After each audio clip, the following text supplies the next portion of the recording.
Got the motor already kind of tacked, mocked up. You can see better maybe on the other side. It's on there, on here, on here, on there.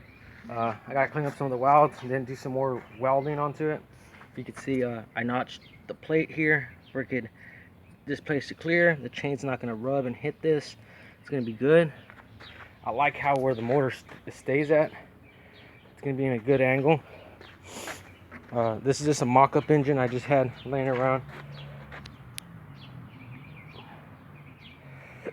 I'll get the bike off the stand right now. Here's a different angle. You can see where it sits at. It's pretty centered.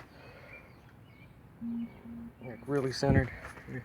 Here's another angle of it. You can see where the bolts are here. You can see the bolts. Is this yeah, this is that bar.